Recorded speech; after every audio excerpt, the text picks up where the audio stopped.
Shalom, selamat pagi anak-anak yang terkasih di dalam nama Tuhan Yesus Kristus. Seluruh siswa-siswi SMA Kristen Terang Bangsa Semarang, serta juga Bapak, Ibu, dan seluruh staf SMA Kristen Terang Bangsa Semarang. Mari pagi hari ini sebelum kita memulai segala aktivitas kita akan datang ke hadirat Tuhan. Kita akan memuji, meninggikan, dan menyembah nama Tuhan. Mari setiap kita merindukan hadirat Tuhan turun, karena Dia adalah sumber kekuatan kita, Dia adalah sumber perlindungan, dan Dia adalah gunung batu keselamatan kita. Saya percaya saat badai datang menerpa kita, seberat apapun itu badai, ketika datang menerpa hidup kita, saat kita mengandalkan Tuhan sebagai kekuatan kita, saya percaya kita akan mampu melewati badai tersebut, karena Tuhan yang menjadi keselamatan kita, Tuhan yang menjadi kekuatan kita. Kita akan menang atas setiap badai dalam hidup kita. Amin.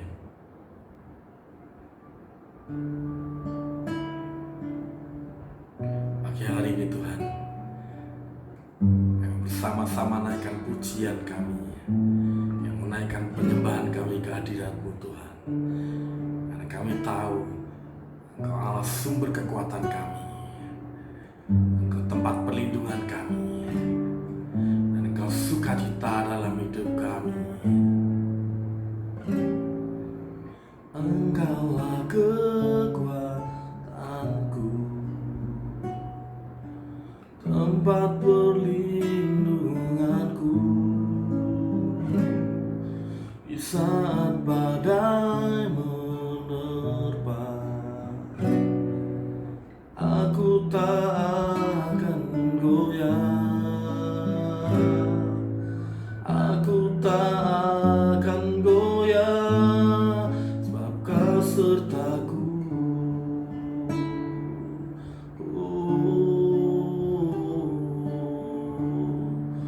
Kau kekuatan kami Tuhan,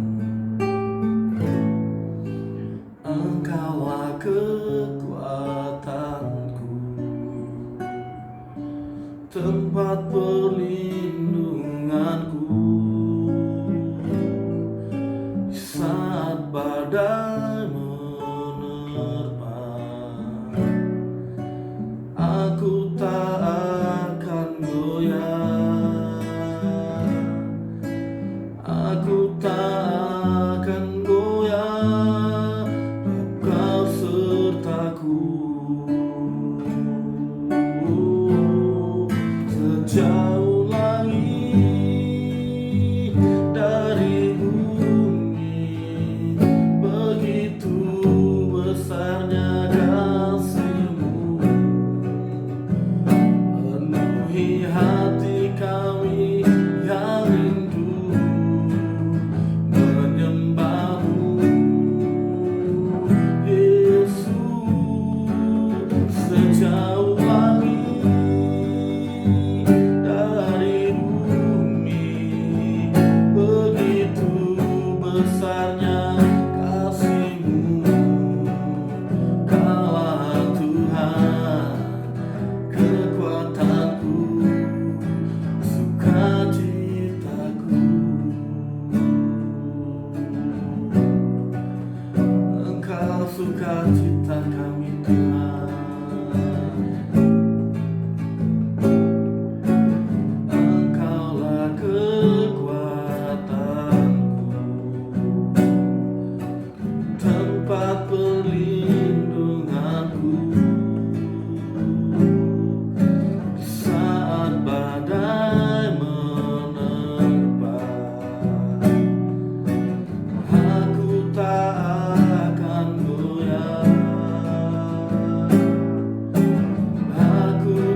kekuatanku, sukacitaku.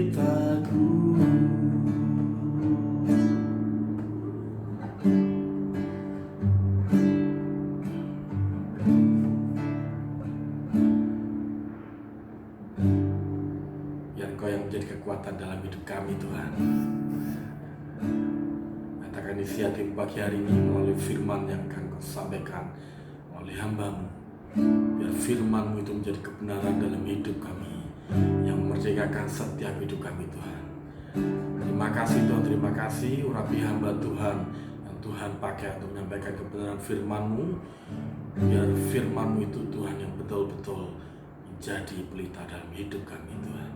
Terima kasih Tuhan, terima kasih. Kami siapkan hidup kami siapkan hati kami, Tuhan, untuk mendengar sabda kebenaran firman Tuhan.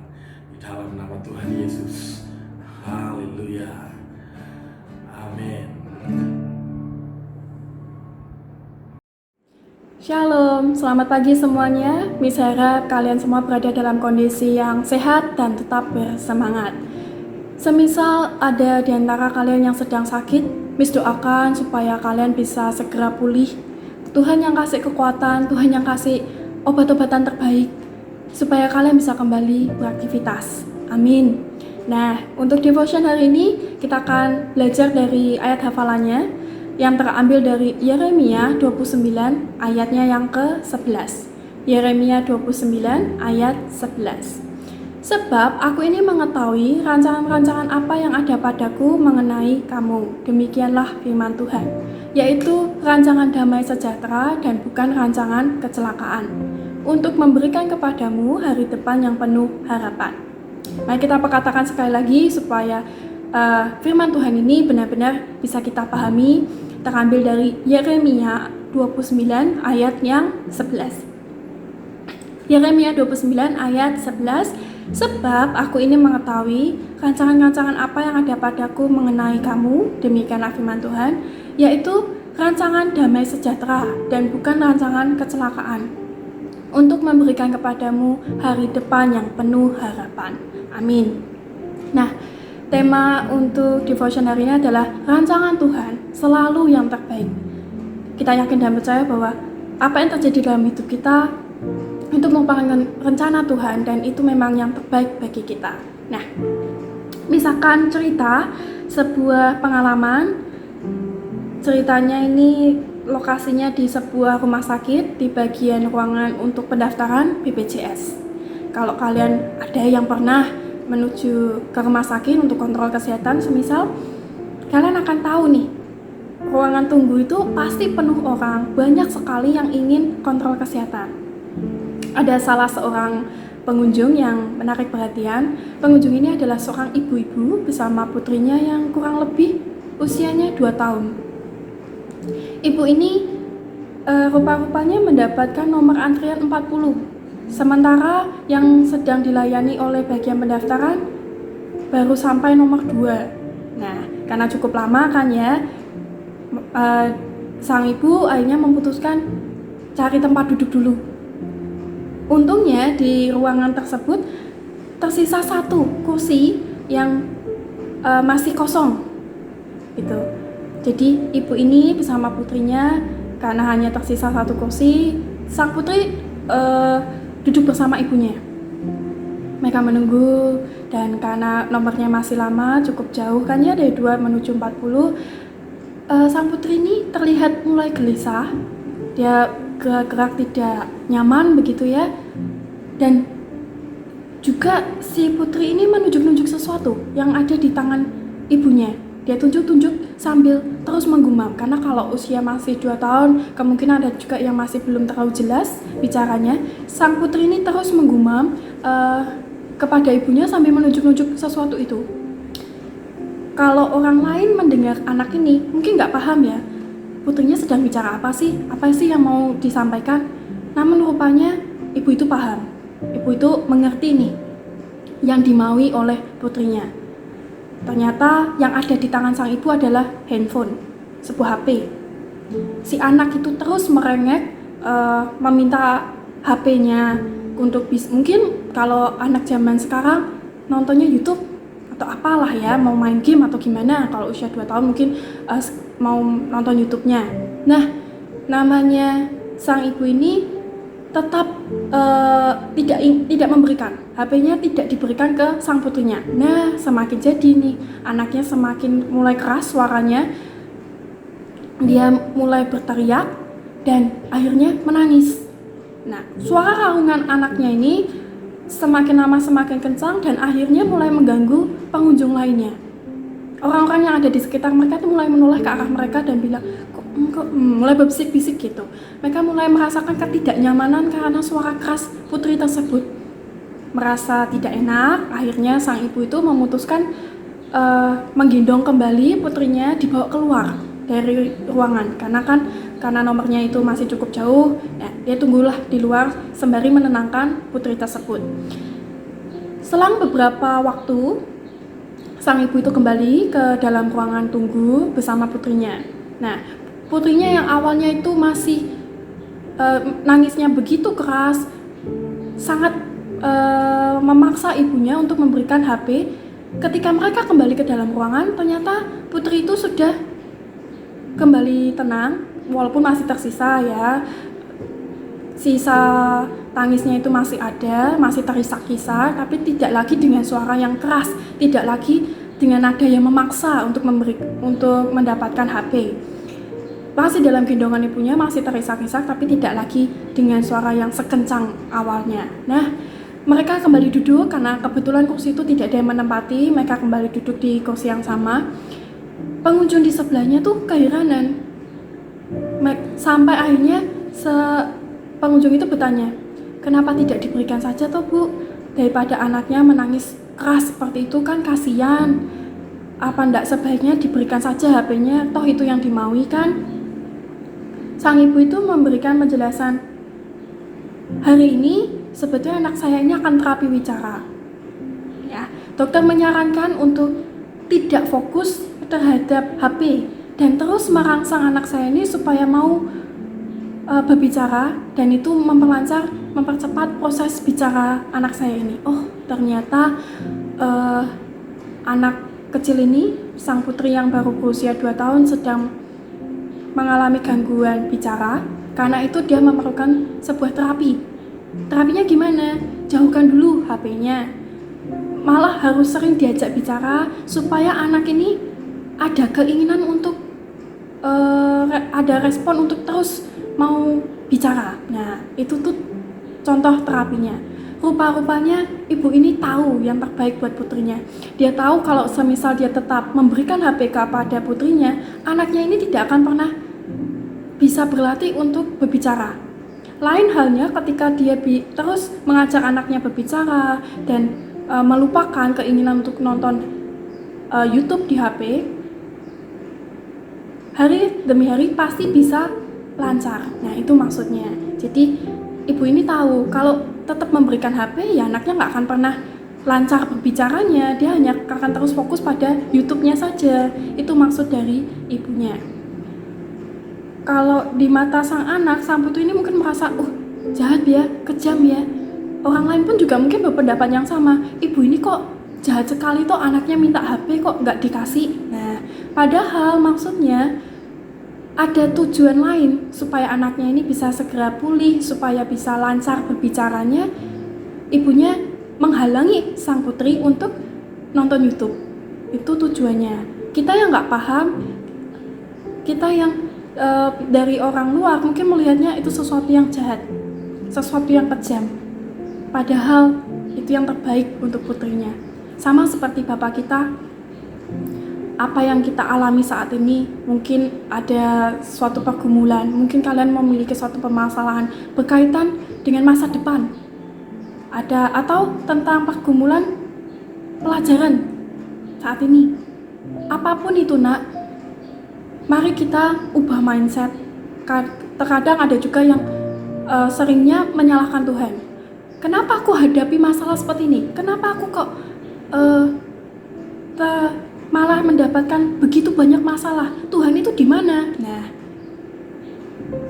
mulai sekarang lewat pengalaman dari seorang ibu ini, kita kembali diingatkan bahwa Sebetulnya kalau kita lihat hanya mengutamakan dari sudut pandang kita sendiri, kita akan terus menyalahkan Tuhan. Tuhan itu tidak ada benarnya. Kenapa kita tidak diberkati? Kenapa kita tidak dilindungi? Kenapa ada saudaraku yang malah kena penyakit COVID? Kenapa Tuhan tidak sembuhkan? Kenapa Tuhan tidak, dan lain sebagainya. Intinya kita merasa diri kita benar. Kita merasa kita anak Tuhan. Kenapa kita tidak dilindungi? Padahal maksud Tuhan atau rencana Tuhan itu yang terbaik. Terkadang kita nggak paham apa ya maksud Tuhan. Kenapa aku diberikan begitu banyak pencobaan? Sementara kalau dibandingkan dengan orang lain tuh jauh lebih bahagia. Orang lain tuh jauh lebih diberkati daripada aku. Padahal aku rajin baca Alkitab, padahal aku rajin berdoa. Kalau kita terus-terusan seperti itu, kita terus-terusan emosi, bergumul, marah-marah kepada Tuhan, dan menganggap bahwa Tuhan itu tidak sayang sama kita, maka kita akan melihat segala sesuatunya itu dari sisi yang negatif. Sudut pandang kita tuh hanya lihatnya jahat semua, jelek semua. Mari belajar yakin dan percaya kalau Tuhan itu merencanakan apapun dalam kehidupan kita, itu pasti yang terbaik. Dengan hati yang sabar, dengan kerendahan hati, kita tunggu rencana Tuhan itu seperti apa. Mungkin di awal semuanya masih terlihat gelap, tidak jelas. Ini maunya bagaimana Tuhan, aku mau dibawa seperti apa, kenapa aku ini terlalu banyak masalah. Tapi tunggu nak, tunggu. Mari dengan bersabar, kerendahan hati, kita mau lihat hasil akhirnya. Tuhan itu pasti rencanakan yang terbaik. Nah, kalau memang seperti demikian, kalau kita hanya bisa menyalah-nyalahkan Tuhan, hidup kita tidak akan pernah terasa damai.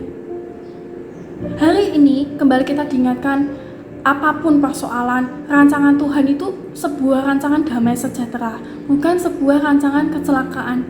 Fungsinya buat apa? Supaya ke depan hari kita ini lebih cerah, penuh harapan. Maka kunci kekuatan supaya kita mampu melewati hari-hari yang tampaknya suram, COVID kok sepertinya malah semakin bertambah pasiennya, walaupun sudah ada vaksinasi. Kuncinya supaya kita bisa tetap belajar kuat adalah bersama dengan Tuhan. Jangan pernah kita lepaskan tangan Tuhan. Setia berdoa, setia baca Alkitab, renungkan firman Tuhan. Ketika itu semua kita lakukan dengan hati yang rendah hati, sayang, dan cinta akan Tuhan.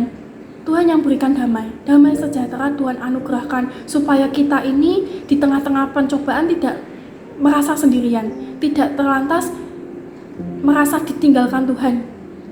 Karena apapun yang kita alami, jalan hidup kita kok kayaknya seperti banyak kerikil, kok sepertinya tidak mulus seperti jalan tol itu ya, tidak pernah ada masalah, tidak ada lubang-lubang di jalan. Tuhan tetap kasih perlindungan. Sesukar apapun jalan hidup kita, Tuhan itu sebetulnya tidak pernah lepaskan tangan kita. Asalkan kita pun merespon yang sama. Kita juga tidak pernah lepaskan Tuhan. Kita tetap setia, bergantung penuh sama Tuhan. Ada percobaan seperti apapun juga kita tidak menyalah-nyalahkan. Dengan rendah hati kita mau belajar, kita mau sabar menanti pertolongan Tuhan. Dan Tuhan akan bukakan jalan pada waktunya.